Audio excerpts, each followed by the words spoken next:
L'étoile du jour. Bonjour Marion Lagardère. Bonjour Laurent, bonjour à tous. Vous la décernez à un jeune bachelier. Oui, qui vient de décrocher son diplôme à 74 ans, soit 57 ans après s'être fait exclure de son lycée. Ça se passe aux États-Unis, à Denver, dans le Colorado, et le nom du principal intéressé devrait parler aux passionnés de blues, puisqu'il s'agit d'Otis Taylor, guitariste et chanteur de renom, qui vient d'ailleurs de sortir son 12e album, mais qui depuis quelques jours est sur toutes les chaînes pour toute autre chose que sa musique. Otis Taylor, donc, avait 17 ans en mars 1966. Il était bon élève, assidu, discret. Il ne lui restait plus que 2 mois de lycée à faire avant d'obtenir son diplôme de fin d'études quand la direction de l'établissement l'a convoqué pour lui dire que c'était soit sa coupe de cheveux, soit son diplôme. Pourquoi ?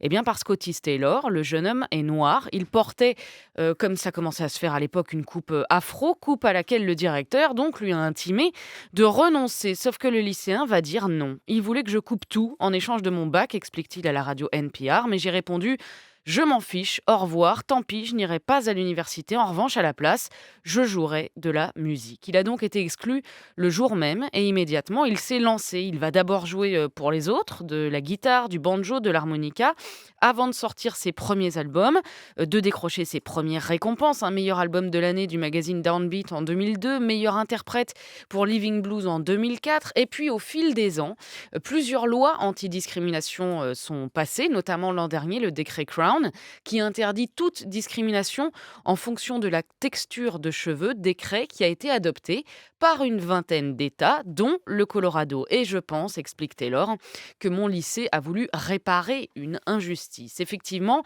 c'est ce qu'a dit l'actuel directeur en lui remettant son diplôme devant tous les jeunes élèves. Il s'agit de réparer, je cite, les erreurs du passé.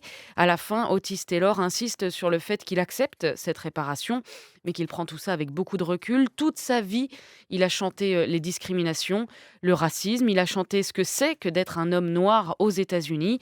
Et à tous les journalistes qui lui demandent s'il a eu des regrets, eh bien il répond jamais, aucun, absolument aucun regret d'avoir été lui-même.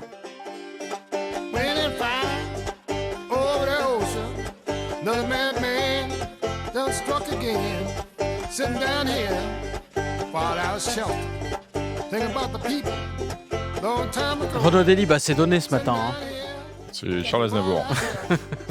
Ouais. Eh ben, c'est Otis Taylor. Il faut Pour- toujours qui qu'il n'aurait fasse pas suivi. l'imbécile. D'accord, d'accord. 10 Voilà. Million Slaves, c'est le nom de la chanson. Merci beaucoup ressemble. Marion Lagardère.